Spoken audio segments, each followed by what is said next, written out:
আচ্ছা, ঘটনা হলো ফেরাউনের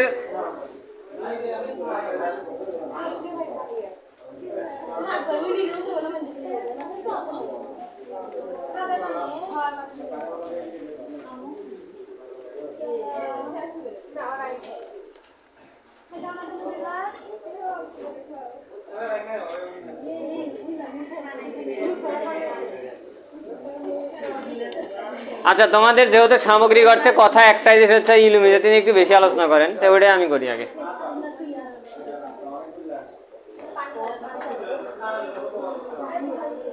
তোমাদের আচ্ছা, যতক্ষণে আমরা কত গল্প করছি এতক্ষণে শুনে কি মনে হয়েছে যে আমাদের গল্প অর্ধেকও আছে? তা আমি তো তোমাদের বললাম যে সেদিন যে তোমরা 2 ঘন্টা শোনার পর মনে হবে কি কেবল মনে হয় শুরু করলাম, বুঝলাম না। যাই হোক, দা ইলুমিনাতি একটি গুপ্ত সংগঠন। 1786 সালে 1 মে ব্যাভেরিয়ার অ্যাডাম ওয়েস্ট, ব্যাভেরিয়ার একজন লোক অ্যাডাম ওয়েস্ট, উনি এই সংগঠনটা প্রতিষ্ঠা করে। ঠিক আছে, এর অর্থ যার বিশেষ কোনো বিষয়ে বিশেষভাবে জ্ঞান অথবা বিশেষ বিষয়ে বিশেষ কোনো জ্ঞান অর্জন করা। এক কথায় অ্যাডাম ওয়েস্ট এটা একটা সংগঠন, এই সংগঠনটা প্রতিষ্ঠা করে। ওনার কাজ হচ্ছে এই যে সামাজিক যে মনে করো রীতিনীতি বা কুসংস্কার এইসব বিষয়ের উপরে কথা বলা ছিল ওর প্রধান কাজ। এখন ইলুমিনাতি সৃষ্টির পিছনে কাজ করে মূলত হচ্ছে ফ্রি মেশনারিরা। এদের নতুন পৃথিবী গড়ে তোলাই হলো মূল লক্ষ্য। এদের মূল লক্ষ্য হচ্ছে the new world order. New world অর্ডারই হচ্ছে এদের প্রধান বাস্তবায়ন। 18 শতকে ইউরোপে তখন ক্যাথলিক খ্রিস্টানদের রাজত্ব চলে। খ্রিস্টানদের 2টা অংশ, একটা হলো ক্যাথলিক আর একটা হলো প্রোটেস্ট্যান্ট। ঠিক আছে, তার মধ্যে ক্যাথলিক খ্রিস্টানদের মনে করো রাজত্ব চলে। ক্যাথলিকের বিরুদ্ধে তখন কারো মুখ খোলার দুঃসাহস ছিল না, মানে কেউ ক্যাথলিকদের বিরুদ্ধে কথা বলতে পারতো না। ঠিক আছে, যেরকম একটা কথা ছিল সেই তোমরা মনে আছে এই যে বিজ্ঞানী গ্যালিলিওর কথা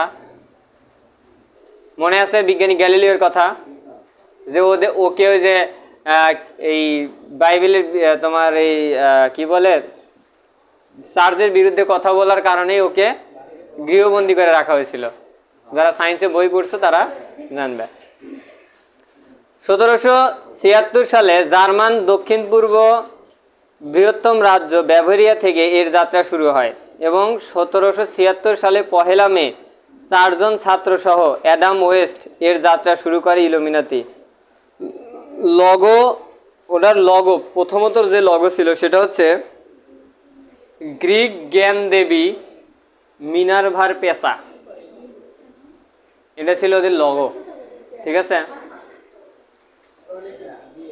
হ্যাঁ, গ্রিক জ্ঞান দেবী মিনার্ভার পেশা, এটা ছিল হচ্ছে লগো।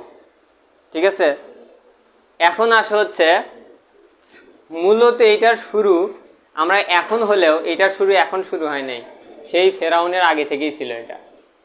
তার প্রমাণ কি সেটা আমি দেখাচ্ছি।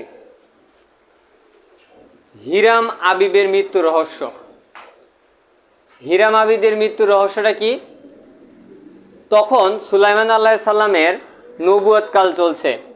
টায়ারের রাজা, টায়ার নগরী, একটা টায়ার সভ্যতা ছিল, বুঝছো?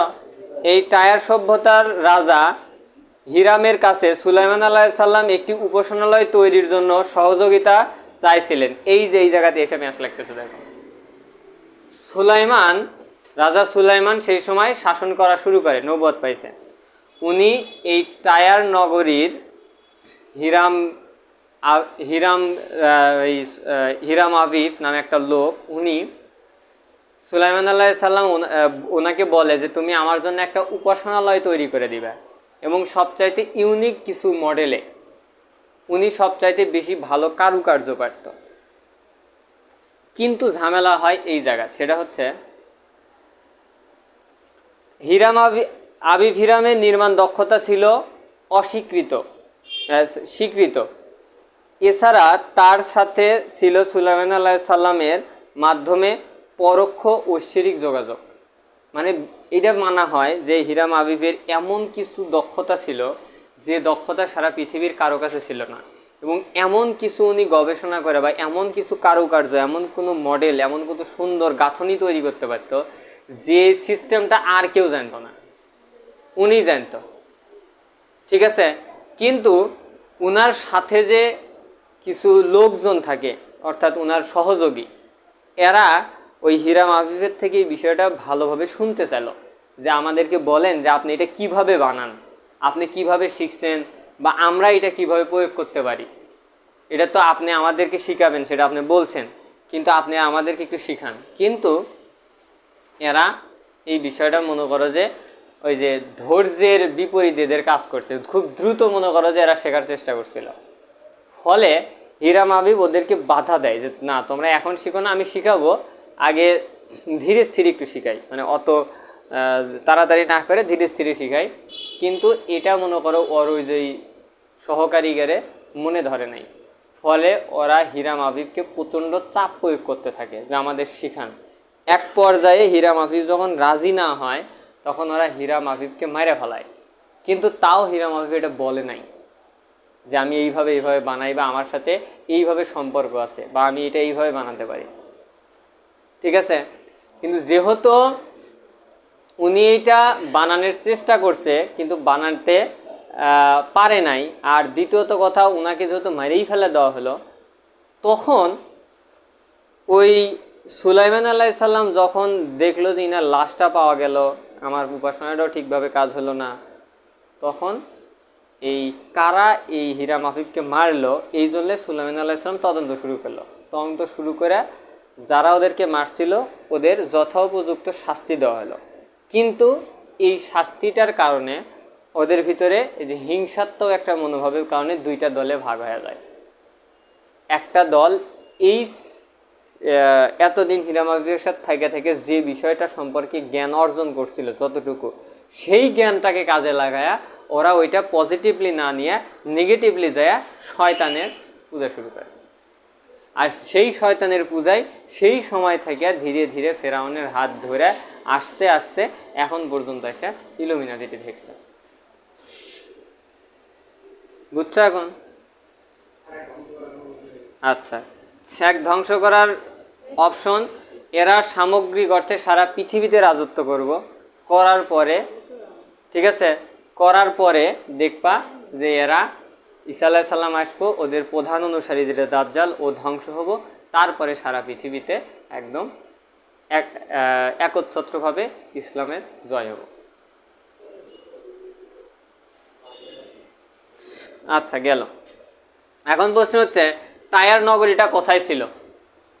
টায়ার নগরী ছিল এশিয়া মহাদেশের অন্তর্গত, তুরস্কের পশ্চিমে, ভূমধ্য সাগরের অন্তর্গত, লেভেস্তা উপসাগরের পূর্ব উপকূলে 33 ডিগ্রি অক্ষাংশে টায়ার নগরীর অবস্থান ছিল।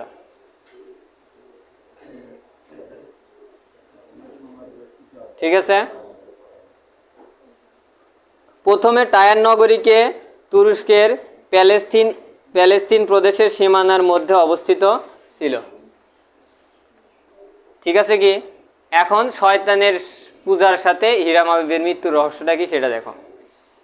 হিরাম হত্যার ঘটনায় অনতবিলম্বে খুঁজে বের করার জন্য খুনি যারা খুন করছে, জুবেলো এবং জুবেলাস, 3 জন। আচ্ছা, তাদের শাস্তি দেওয়া হলো। কিন্তু এই ঘটনায় মেসনদের মধ্যে লোভ ধরিয়ে দিল যে কি এমন ঘটনা ঘটলো যে হিরাম আবিকে মেরে ফেলাইলো, এবং মেরে ফেলার কারণে 3 জনকে শাস্তি দেওয়া হলো। তখন অন্য উল্লেখ ভিতরে এই বিষয়টা আরও বেশি রহস্য তৈরি করলো। তখন তার মধ্যে 2টি দলে ভাগ হয়ে গেল। এক দল উপাসনা গৃহ নির্মাণের জন্য এবং অন্য দল লোভ হিংসার মাধ্যমে সৃষ্টিকর্তার বিপরীতে গিয়ে শুরু করলো উপাসনা। তাদের লক্ষ্য এবং সমুচ্চারিত হলো লুসিফারের নাম। ঐতিহাসিকদের ধারণা এই থেকেই ব্ল্যাক ম্যাজিক বা শয়তানের উপাসনার ধারণার সূত্রপাত। পৃথিবীর সবচাইতে দক্ষ নির্মাতা, প্রকৌশলী এবং ডিপ্লোম্যাটিকদের একটি দল হয়ে ওঠে বিজাতির ধারক। শুরু হয় শয়তানের পূজা। এখন কি এই আয়াতের সাথে মিলছে যে আমি কি তোমাদের বলে দেইনি শয়তান তোমাদের প্রকাশ্য শত্রু, তোমরা তার ইবাদত করো না? ঘন্টাখানিক আগে প্রশ্ন করছিলাম, এখন সেই প্রশ্নের উত্তর দিলাম। ক্লিয়ার কি গেল? তারপরে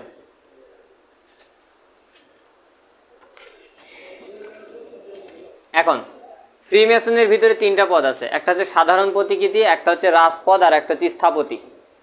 ঠিক আছে, ইলুমিনাতির ভিতরে 33 ডিগ্রিটা হচ্ছে সবচাইতে বেশি শক্তিশালী ওদের ডিগ্রি। ওদের ভিতরে সবচাইতে বেশি জ্ঞানী হওয়া, সবচাইতে বেশি যাই যত জ্ঞান, যাই যত বেশি চর্চা করব তাকে তত ডিগ্রিতে নিয়ে যাওয়া হয়। এবং এই যে পিরামিড যে বলা হয় না, পিরামিডের সাথে মিলটা দেখো, ওরা কেন পিরামিডকেই ধরছে।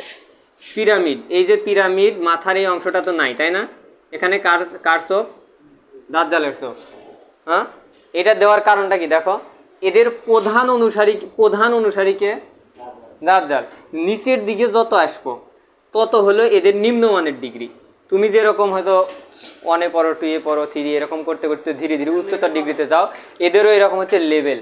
এটা হলো ফার্স্ট লেভেল, এটা সেকেন্ড লেভেল। যে যত এগুলো শয়তানি শুরু করব, যত বেশি এগুলো করব, মানে উপাসনা করব, যত বেশি এগুলো করব, তার ডিগ্রি তত বাড়তে থাকবো। কিন্তু তার ডিগ্রি কখনো এই লেভেল পর্যন্ত যাব না, কারণ ওটা তো ওদের মনে করো যে সৃষ্টিকর্তা যেটা হিসেবে ধরে, ওরা ওদের বস অনুপাতে ধরে যেটা, সেটা। ঠিক আছে, বৈশ্বিক পরিমণ্ডলের উদারতা, ভ্রাতৃত্ব এবং সমান অধিকার, এই অংশটা নিয়ে এই সাধারণ প্রতীকরা কাজ করে। এরা সমাজে গণতন্ত্র, নেতা, উদারপন্থী লেখক এবং মিডিয়ার কর্মী হিসেবে বিভিন্ন সময় কাজ করে থাকে। বিভিন্ন স্তরে থাকে। সর্বোচ্চ ডিগ্রি হলো 33 ডিগ্রি। শেষ স্তরের নাম গ্রেট ম্যানস। এর অধিকাংশই অ-ইহুদি, মানে এইদের অধিকাংশ হলো অ-ইহুদি। এরা সাধারণত মিডিয়াকে নিয়ন্ত্রণ করতে থাকে। আচ্ছা, এরা আর রাজপথ যেটা, এরা ইহুদি যারা 33 ডিগ্রি অর্জন করতে সক্ষম, তারাই এইখানে আসার সুযোগ পায়। এরা হাইকেলে সুলাইমানির রাজত্ব বহন করে, মানে ওই যে 3rd টেম্পল গঠন করা, মনে আছে যেটা ওই যে মসজিদুল আকসা ভাঙে 3rd টেম্পল গঠন করব, ওইটা গঠনে এরা কাজ করব। তারপর স্থপতি, এরা লোকচক্ষুর অন্তরালে বসবাস করে। এরা এই ভাগের প্রধানকে আজকে ধারণা করা হয় যে এই ভাগের প্রধান হলো দাজ্জাল এবং ইয়াহুদা গোত্রের লোকই এই অধ্যায়ের এই ভাগের সদস্য, মানে সর্বোচ্চ যেটা স্থপতি ডিগ্রি। এদের এই ইলুমিনাতির 3টা ডিগ্রির ভাগ আছে। তারপরে গেল হচ্ছে, তারপরে আর একটা দল আছে। এই ইলুমিনাতির 2টা দলের ভিতরে প্রথম দল আর হলো দ্বিতীয় দল। প্রথম দলের যাত্রা শুরু হয় হচ্ছে রোমান সাম্রাজ্য 715 বিসি, মানে ঈসা আলাইহিস সালামের 715 বছর আগে থেকে। ঠিক আছে, আর দ্বিতীয় সাম্রাজ্য যেটা, সেটা হচ্ছে 586 থেকে 539 বিসি এবং ব্যাবিলনীয় বন্দি দশায় এই ইহুদি ফ্রিমেসনরা। খ্রিস্টপূর্ব 586 সালের কথা। ব্যাবিলনীয় সভ্যতায় বাদশাহ বুকতে আল নাসর জেরুজালেমে উপস্থিত হয়ে হাজার হাজার ইহুদি সেনাদের হত্যা করে। ব্যাবিলন সাম্রাজ্যের পরিধি আজ জেরুজালেম পর্যন্ত পৌঁছে। বুকতে নাসর সমস্ত জেরুজালেম গুড়িয়ে দিলে এমনকি সুলাইমান আলাইহিস সালামের আল আকসায় হাজার হাজার ইহুদিদের বন্দি করে এবং মারে। এবং তখন ইহুদিরা 2টা ভাগে ভাগ হয়ে যায়, একটা যায় হলো দক্ষিণ অংশে, একটা যায় হলো উত্তর অংশে। যেটা মনে করো যে ইহুদি সাম্রাজ্যের ইসরায়েলে যারা টুকটাক ভিডিও দেখো, তারা দেখবা 2টা ওদের সাম্রাজ্যের কথা বলে। প্রথমত একটা হলো উত্তর সাম্রাজ্য আর একটা হলো দক্ষিণ সাম্রাজ্য। এটা খেয়াল করে দেখো, যারা এই ভিডিও দেখো তখন এইভাবে দেখতে লেখা আছে, একটা উত্তর সাম্রাজ্য, একটা দক্ষিণ সাম্রাজ্য। বুঝছো? আচ্ছা, তারপরে এটা গেল হচ্ছে মোটামুটি একটা ইতিহাস। এখন ইলুমিনাতি সম্পর্কে ডিটেলস ইতিহাস যদি বলি, সেটা হচ্ছে সাধারণত ইলুমিনাতির লোকজন যারা, এরা শয়তানকে নিজের গুরু হিসেবে মানে সেই শয়তানকে ওরা নিজেদের কাজে ব্যবহার করে। মানে নিজের কেরিয়ার গঠন, টাকা উপার্জন, বড় সড়ো কোনো ধরো কিছু অর্জন করা, হয়তো খ্যাতি অর্জন করা, ভাইরাল হওয়া, যে এক কথায় যেটা আমরা বলি এখন, এই বিষয়টার জন্যে এই ইলুমিনাতি কাজ করে। ঠিক আছে, ধরো বিষয়টা কেমন, শয়তানের সাথে তোমার কমিটমেন্ট হওয়া লাগবে যে আমি তোমার সাথে অদাবদ্ধ হলাম যে আমি তোমার সাথে মরার পরে আমি তোমার সাথে জাহান্নামে যাব, কিন্তু এই জন্যে আমার দুনিয়াতে সব ধরনের সুবিধা দেওয়া লাগবে, খ্যাতি, যশ, অর্থ, প্রতিপত্তি।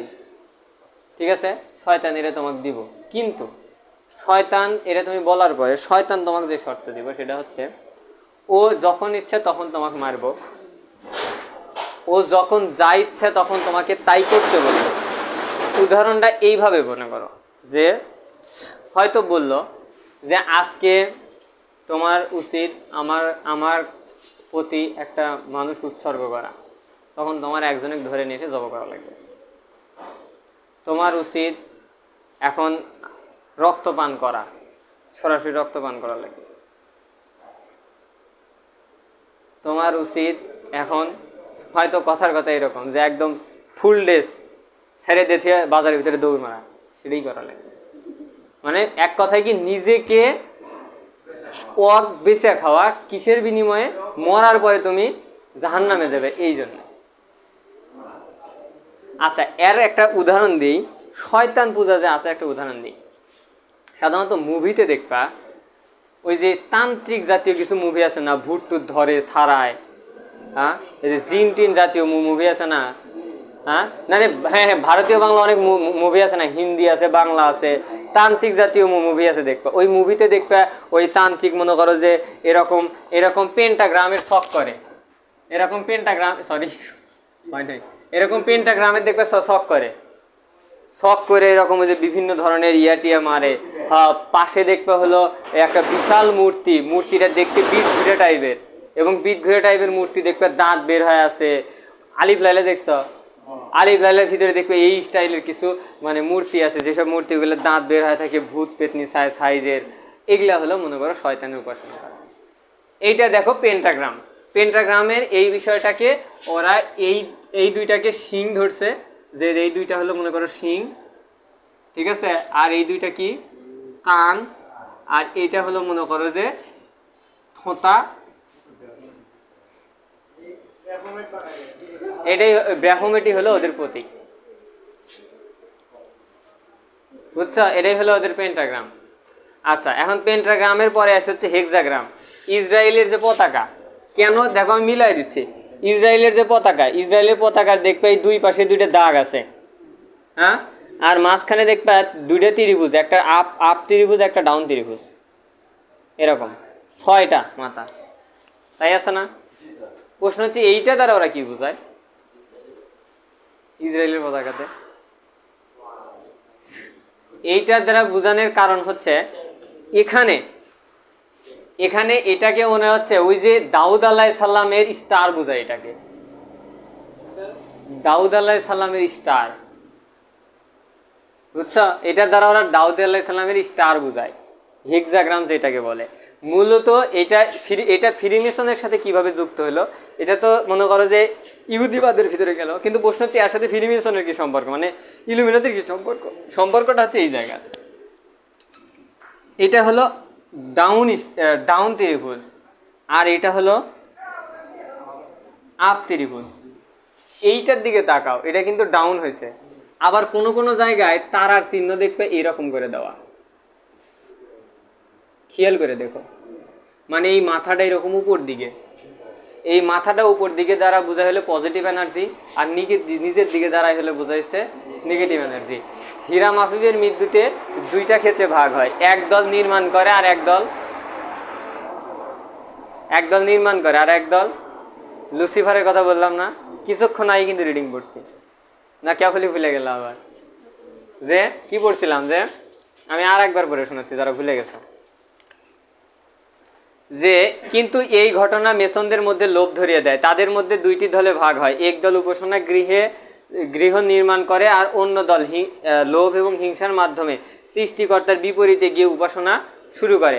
তাদের লক্ষ্য ও সমুচ্চারিত হলো লুসিফারের নাম। ঐতিহাসিক ধারণাদের মতে এটা থেকেই ব্ল্যাক ম্যাজিকের তৈরি। তাহলে দল কয়টা এখানে?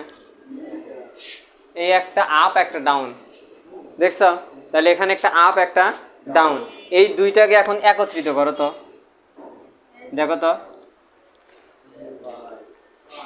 যেটাকে ওরা ডেভিড স্টার বা হচ্ছে দাউদ আলাইহিস সালামের স্টার ধরে ওরা। আর ওই দুই দাগ দ্বারা একটা মিশরের হচ্ছে নীল নদ, আর একটা হচ্ছে ইরাকের ইউফ্রেটিস অর্থাৎ ফোরাত নদী, যার মধ্যবর্তী স্থানকে ওরা কি মনে করে? পবিত্র ভূমি, যেটা ওরা দখল করার জন্যে এরকম করতেছে। এখন কি বিষয়টা মিলতেছে? হ্যাঁ, তার মানে ওরা ফ্ল্যাগ বানাইছে যে আমরা এই দুই পাশে আমরা দাগ দিছি নদী, দুই মাসের মাঝখানে যা আছে সব আমরা দখল করব। এখন তোমাদের যদি ধারণা থাকে ওরা গাজা ধ্বংস করে বা ওইটুকু ধ্বংস করে এরা চুপ থাকতো, জীবনেও না। ওরা যতক্ষণ পর্যন্ত না ওই যে ঈসা আলাইহিস সালামের স্বপ্নে দেখানো পবিত্র ভূমি, এই এরিয়াটুকু যতক্ষণ পর্যন্ত ওরা কাভার নিজেদের ভিতরে নিয়ে আসতে পারবে, এতক্ষণ পর্যন্ত ওরা থামবো না। থামতে ওরা যা করা লাগে ওরা তাই করবো। এখন প্রশ্ন হচ্ছে, এখানে জাতিসংঘ কি কাজ করতেছে? জাতিসংঘ নিজেই প্রতিষ্ঠা হয়েছে এই ইলুমিনাতি ধরে। জাতিসংঘ নিজেই যদি ইলুমিনাতি ধরে প্রতিষ্ঠা হয়, তাহলে জাতিসংঘ কি ওদের জন্য কিছু করবো? কারণ ওদের প্রধান সদস্য কেটা? ইলুমিনাতি। ওরা ওই কিছুই করবো না ওখানে। বরংস এই ইহুদি রাষ্ট্র যে প্রতিষ্ঠা হবো, এরা কি 200 বছর আগে ছিল? কত বছর আগে ইহুদি রাষ্ট্র প্রতিষ্ঠা হয়েছে ওখানে? মাত্র 115 বছর আগে, 1914 সালের পরে। এবং খাতা কলমে প্রতিষ্ঠিত হয় 1948 সালে। তাহলে কত হলো? মোরা 52 বছর, আর এমরা 25 বছর। 100 বছর কি হয়েছে? হয় নাই। কিন্তু ওরা যে এটা প্রতিষ্ঠা করব, আর এটা প্রতিষ্ঠা করার জন্যে ওরা আজ থেকে 200-300 বছর আগে ওরা ওদের ডকুমেন্টারিগুলো পাবলিশ করছে, যদিও ওরা গোপনীয়ভাবে পাবলিশ হয়ে গেছে। এই হলো সেই ডকুমেন্টগুলো, যে ওরা ওই জায়গায় রাষ্ট্র প্রতিষ্ঠা করব এবং মুসলমানদেরকে এবং সারা পৃথিবীকে ওদের পায়ের তলায় নিয়ে আসবো। এটা ওদের দায়িত্ব বা এটা ওদের মনে করো যে কাজ। ওই জন্যে ওরা এই প্রোটোকলগুলো বাস্তবায়ন করছে।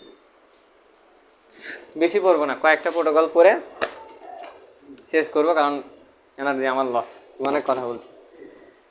আচ্ছা, একটু কয়েকটা প্রোটোকল শোনো। স্বাধীনতা, সাম্য, ভ্রাতৃত্ব ইত্যাদি মতবাদকে আমরা অতি প্রাচীনকাল থেকেই হাতিয়ার হিসেবে ব্যবহার করে এসেছি, কিন্তু পৃথিবীর বোকা গর্ধব বুদ্ধিজীবীরা এই মতবাদগুলোতে নিজেদের অধিকার আদায়ের মাধ্যম বলে মনে করে। আচ্ছা, এবং এজন্য জীবন পর্যন্ত উৎসর্গ করেছে। তারা নিজেরাই আমাদের পাতানো ফাঁদে পা দিয়েছে এবং নিজেদের মধ্যে ভ্রাতৃত্ব ধ্বংস করেছে। ভ্রাতৃত্ব মানে কি? নিজেদের মধ্যে সম্পর্ক। এই যে দলে দলে রেষারেষি দেখছ, হোক আমলিগ বিএনপি হোক, দেশে দেশে হোক, দলে দলে হোক, তারপরে মনে করো যে ফ্যামিলিগতভাবে হোক, বা ধরো দেখবে ইসলামের ভিতরে হোক, বা হিন্দু 2টা রাষ্ট্রের ভিতরে হোক, বা হিন্দু 2টা দলের ভিতরে হোক, বা হচ্ছে খ্রিস্টান 2টা দলের ভিতরে হোক। এই মানে প্রোটেস্ট্যান্ট আর হচ্ছে ক্যাথলিক, এরাই মনে করে 2 খ্রিস্টান, বুঝছো? আচ্ছা, তারপরে দেখো, সম্ভবত অতি বুদ্ধিমান ও সুকৌশলী ব্যক্তিরা এইসব মতবাদ সমর্থন অনুধাবন করতে সক্ষম হয়নি। তারা কখনো বুঝতে পারেনি একতা, সাম্যতা ও বাক স্বাধীনতা বলতে আদৌ কিছু নেই। দ্বিতীয়ত, প্রথম প্রোটোকলের আর একটা অংশ, অরাজকতা ও অস্থিতিশীলতা দিনে দিনে আমাদের আরও দুর্ভেদ্য করে তুলবে। সারা পৃথিবীতে যত অরাজকতা, অস্থিতিশীলতা তৈরি হবো, তত ওদেরকে আরো শক্তিশালী করব। কারণ আমরা যত অস্থিতিশীল হবো, তত আমরা ভাগ হয়ে যাবো, ওরা তত শক্তিশালী হবো। কারণ ওরা কি কোনদিন শুনছ যে ওদের ভিতরে মারামারি হচ্ছে? ইহুদিদের ভিতরে পরিচয় গোপন এবং অদৃশ্যের ছায়ার ন্যায় আমরা প্রতিটি রাষ্ট্র অস্থিতিশীল ইন্ধন যোগাবো, এবং ফলে জাইন্টিয়ালরা হাজার চেষ্টা করেও আমাদের সাথে পেরে উঠবে না। জাইন্টিয়াল দ্বারা আমাদের বোঝানো হয়েছে, জাইন্টিয়াল দ্বারা ইহুদি সংগঠনগুলোকে বোঝানো হয়েছে, সমস্ত সারা পৃথিবীর সবাই ইহুদি সংগঠন দ্বারা। আচ্ছা, এইভাবে প্রত্যেকটা প্রোটোকল দেখো, আমি আর একটা প্রোটোকল পড়তেছি, পঞ্চম প্রোটোকল। এখানে প্রথম প্রোটোকলই আছে হচ্ছে একটা, দুটা, তিনটা, চারটে, সব প্রথম প্রোটোকলের। পঞ্চম প্রোটোকলে যাচ্ছি। খোদা ভীতি ও সৃষ্টিকর্তা কেন্দ্রিক ধর্মীয় বিশ্বাস মুছে দেব এবং আমরা জাইন্টিয়ালদের হৃদয়ে গণিত এবং যুক্তিবিদ্যার ধারণা ঢুকিয়ে দেব। তাদেরকে আকৃষ্ট করে তুলব বস্তুবাদী পৃথিবীর ওপর। আজ থেকে 100 বছর আগের কথা। আমাদের এখন জীবনের লক্ষ্য কি? একটা চাকরি করা না, বস্তুবাদী, তার মানে কি? বস্তুবাদী পৃথিবীর ওপর। নাস্তিক জাতিতে পরিণত হওয়ার কারণে নির্দিষ্ট কোনো শাসন ব্যবস্থায় তাদের বিশ্বাস থাকবে না। রাষ্ট্রীয় শাসন হয়ে যাবে জনগণের সম্পত্তি, যা থেকে আমরা ফায়দা লুটে নেব। এক সময় তারা বাধ্য হয়ে আন্তর্জাতিক ক্ষমতার মূল চাবিকাঠি তুলে দেবে আমাদের হাতে। দিছ জাতিসংঘ প্রতিষ্ঠার মাধ্যমে দিছ।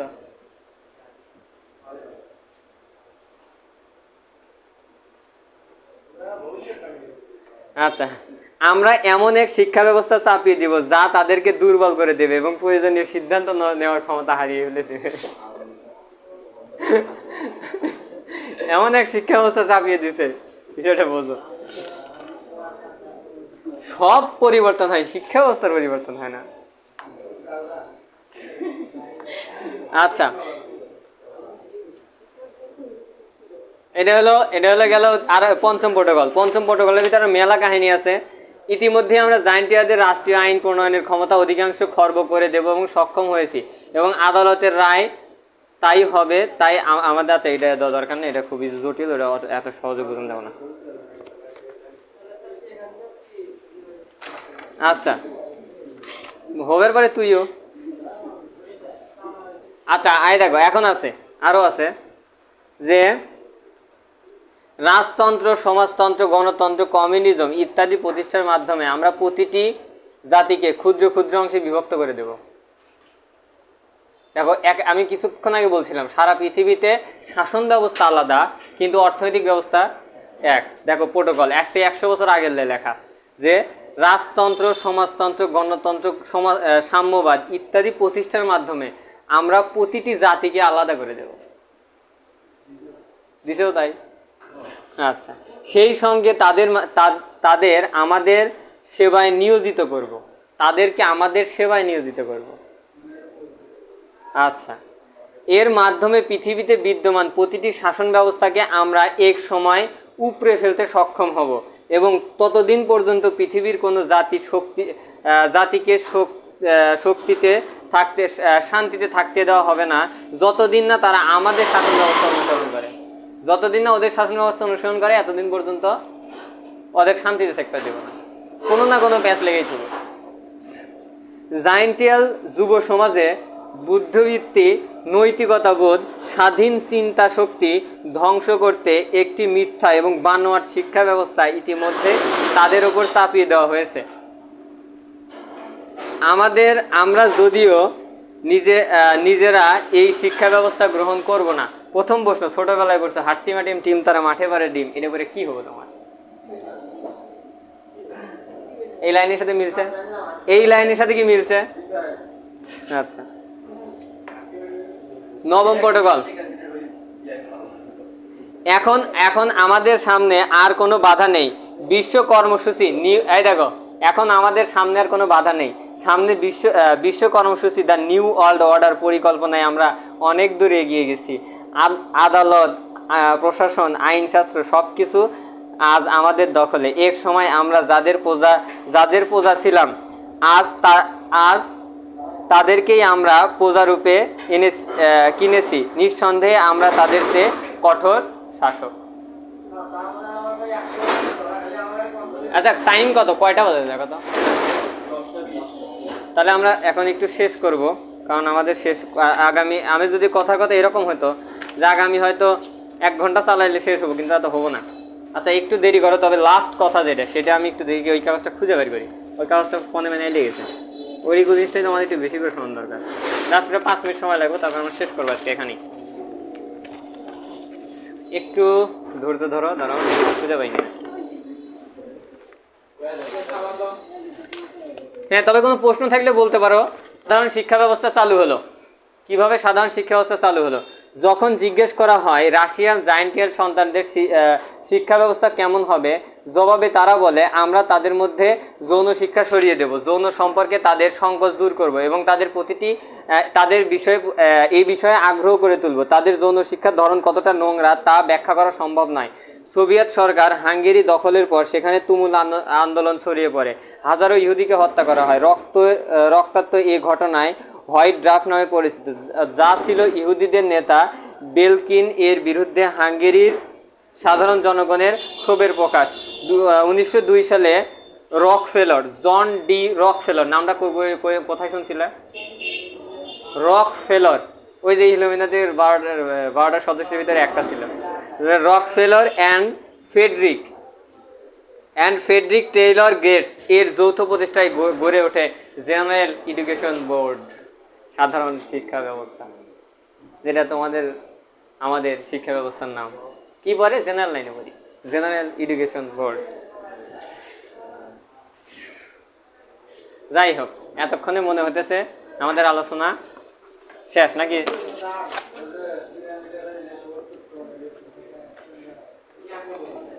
ও পর্যন্ত যাইবেরই পারলাম না তো, কি করবো?